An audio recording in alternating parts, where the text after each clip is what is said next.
எங்கிலும் இருந்து இந்த நிகழ்வை பார்த்து கொண்டிருக்கின்ற சன் தொலைக்காட்சி நேயர்களுக்கு அன்பின் வணக்கம்.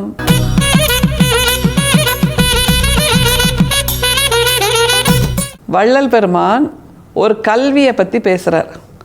அந்த எஜுகேஷன் எந்த ஸ்கூலில் கிடைக்கும், எந்த காலேஜில் கிடைக்கும், எந்த யூனிவர்சிட்டியில் கிடைக்கும், எந்த டீச்சர்கிட்ட கற்றுக்கலாம், உடனே இப்படியான கேள்விகள்லாம் நம்ம மனசுக்குள்ளே ஓட ஆரம்பிச்சிருது.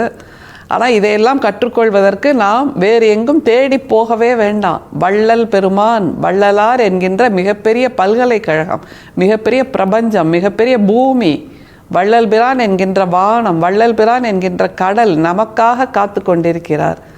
அவரை அணுகினாலே போதும், அந்த கல்வியை கற்றுவிடலாம். அதுக்கு அவர் என்ன தெரியுமா பேர் வைக்கிறார்? சாகா கல்வி அப்படிங்கிறார். நாம் ஒரு தடவை ஸ்கூலுக்கு போய் படிக்கிறோன்னா எல்கேஜி யூகேஜியில் படிக்கிறதெல்லாம் வச்சு தான், பேஸாக வச்சு தான் நம்ம அடுத்தடுத்த நிலைக்கு போகிறோம். அப்படின்னா இந்த சாகா கல்வி என்பதை யார் கற்றுக்கொள்ளலாம்னா யார் வேணால் கற்றுக்கலாம். அதற்கு இவர்கள் தான் கற்றுக்கொள்ள வேண்டும், இந்த பிறப்பில் பிறப்பவர்கள் தான் இதை பெற முடியும் அப்படிங்கிறதெல்லாம் கிடையாது, கட்டுப்பாடெல்லாம் கிடையாது. சாகா கல்வியை கற்றுக்கொள்ள வேண்டும் என்ற தேடல் இருப்பவர்கள், என்ற ஆர்வம் இருப்பவர்கள், என்ற துடிப்பு இருப்பவர்கள் அதை கற்றுக்கொள்ளலாம் என்று வள்ளல் பிரான் சொல்கிறார் என்றால் இப்போவே அப்ளிகேஷன் போட்டுடலான்னு தோணுது. முதல்ல அது என்னங்கிறத புரிஞ்சுக்கலாம். சரியா? சாகா கல்வி என்றால் என்னங்கிறத விளக்கத்தை வள்ளல் பிரானே கொடுக்கிறார். சன்மார்க்கத்தின் முடிவு சாகாத கல்வியை தெரிவிப்பதே அன்றி வேறில்லை. சாகிறவன் சன்மார்க்க நிலையை பெற்றவன் அல்லன், சாகாதவனே சன்மார்கி. சாகாதவனே சன்மார்கி, சாகின்றவன் சன்மார்க்க நிலையை பெற்றவன் அல்லன் அப்படிங்கிறாரு. அதை தவிர சன்மார்க்கத்தின் முடிவு சாகா கல்வியை தெரிவிப்பதே அன்றி வேறு எதுவுமே இல்லை. இந்த 3 வரியையும் மனப்பாடமாக வச்சுக்கிட்டா நம்ம வாழ்க்கை அப்படியே பூ மாதிரி மலர்ந்துடுதுங்க. ஒரு நந்தவனத்துக்குள்ளே எல்லா நேரமும் இருக்கிறோன்னு வைங்களேன். ஒரு நாளில் 24 மணி நேரமும் நந்தவனத்துக்குள்ளேயே இருந்தோன்னா எப்படி ஒரு சுகானுபவமாக இருக்கும். காற்று சுகந்தமாக இருக்கும், வண்ணங்கள் சுகந்தமாக இருக்கும், வாசனை சுகந்தமாக இருக்கும், அங்கே வருகின்ற பட்டாம்பூச்சிகள் சொல்கின்ற கதைகள் சுகந்தமாக இருக்கும், அங்கே கோபதாபத்துக்கு இடமே இருக்காது, எல்லா நேரமும் வண்டுகளோட ரீங்காரம் மட்டுமே கேட்டுட்ருக்கோம். வெளியில் வெக்கையாக இருந்தால் கூட அந்த நந்தவனம் குழுகுழுன்னு இருக்கும். அப்படியான ஒரு நந்தவனத்தை தான் நமக்கு சாகா கல்வி என்று நம்முடைய வள்ளல் பிரான் அறிமுகம் செய்கிறார். அந்த நந்தவனத்துக்குள்ளே போய் இருங்கன்னு சொன்னால் அதில் இருக்கிறதுல என்ன கஷ்டம்? ஏன் வெட்ட வெயிலில் பாலைவனத்தில் நிற்கணும்? நாம் இப்போ இருக்கின்ற வாழ்க்கை என்பது பாலைவனம். வள்ளல் பிரான் சொல்லுகின்ற அந்த சாகா கல்வி என்பது ஒரு நந்தவனம் அப்படிங்கிறத நம்ம புரிஞ்சுக்கணும். எப்படி உணர்த்துறாருங்கிறத பாருங்க. சன்மார்க்கத்தின் முடிவு சாகாத கல்வியை தெரிவிப்பதே அன்றி வேறு இல்லை.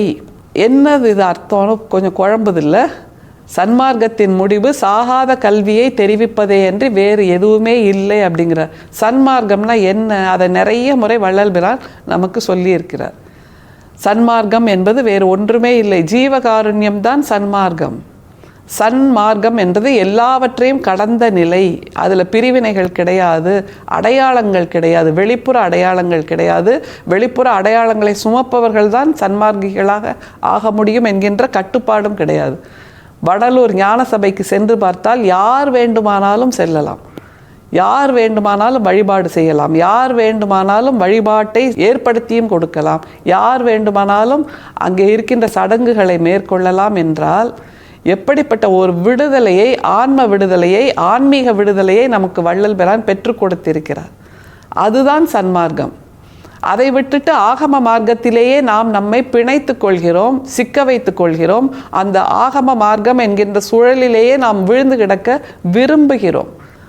ஏன்னா நம்ம மைண்ட் செட் அப்படி பழக்கப்படுத்தி ஆயிற்று. நம்முடைய மூளை, நம்முடைய சிந்தனை, நம்முடைய செயல்பாடு எல்லாவற்றையும் இப்படி பழக்கப்படுத்தி வைத்திருக்கிறோம் என்பதனால் ஆகம மார்க்கத்தையே நாம் நாடுகிறோம். என்பதனால் தான் சன்மார்க்கத்தை மாற்றுப்பாதையாக, இனிமேல் இந்த பூமியை நிறைத்திருக்கக்கூடிய பாதையாக வள்ளல் பிரான் சொல்கிறார்.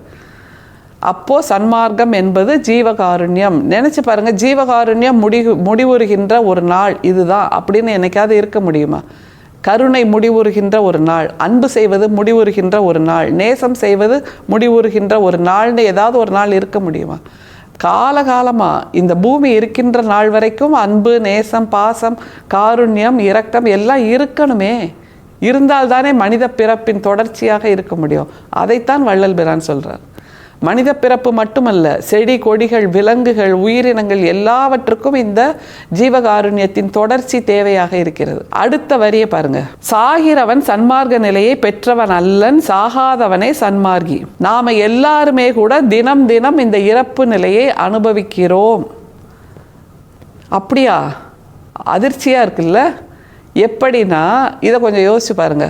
கோவப்பட்டு கத்துறோன்னு வைங்களேன், அந்த இடத்துல கோபம் என்கின்ற அந்த உணர்ச்சி தான் நம்முடைய உயிரை ஆள்கிறது, நம்முடைய உள்ளத்தை ஆள்கிறது, நம்முடைய இருப்பை ஆள்கிறது. அன்றைய தினத்தில் நான் 5 நிமிஷம் கோவப்பட்டேன் என்று நம்முடைய வாழ்க்கையின் மிக பொக்கிஷமான பொன்னான 5 நிமிஷங்களை அந்த கோபம் என்கின்ற உணர்ச்சி ஆட்கொண்டு விடுகிறது. வள்ளல் பிரான் சொல்கிறார், இப்படியான உணர்ச்சிகளுக்கு, பேரலையான உணர்ச்சிகளுக்கு யார் ஆட்படுகிறார்களோ அவர்கள் அந்த உணர்ச்சியால் மரணிக்கிறார்கள் என்று சொல்கிறார்.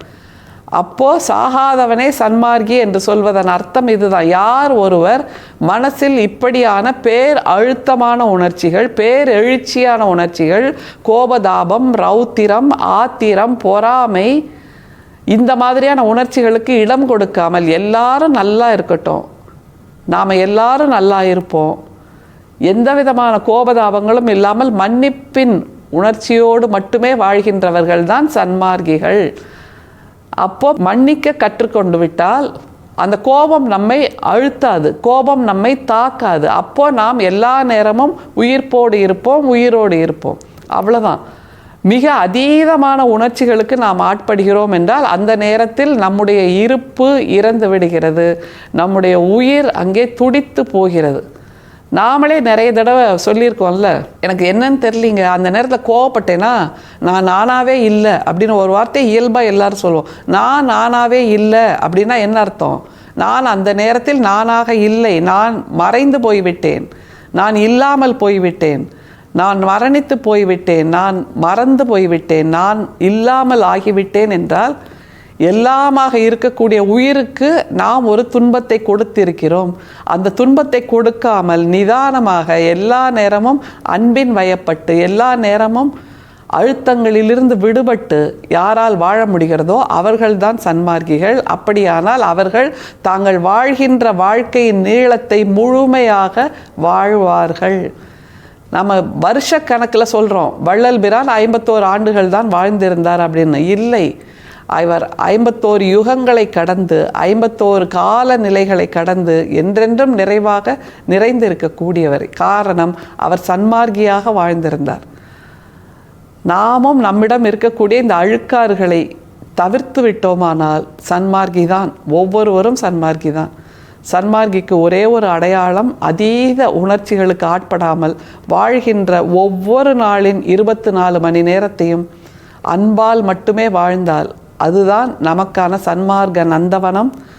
ஆகம பாலைவனத்திலிருந்து விடுபட்டாலே இந்த மாதிரியான சன்மார்க்க நந்தவனம் நமக்கு வாய்க்கும். வாய்க்கவில்லை என்றால் இப்போதே அதற்கான நந்தவனத்தின் விதைகளை நம் மனசுக்குள் விதைப்போம். பூக்கள் மலரும், வாசனை வீசும், நம்முடைய வாழ்க்கையும் நந்தவனமாகும். அருட்பெரும் சோதி, அருட்பெரும் சோதி, தனிப்பெரும் கருணை, அருட்பெரும் சோதி. மீண்டும் சந்திப்போம். நன்றி, வணக்கம்.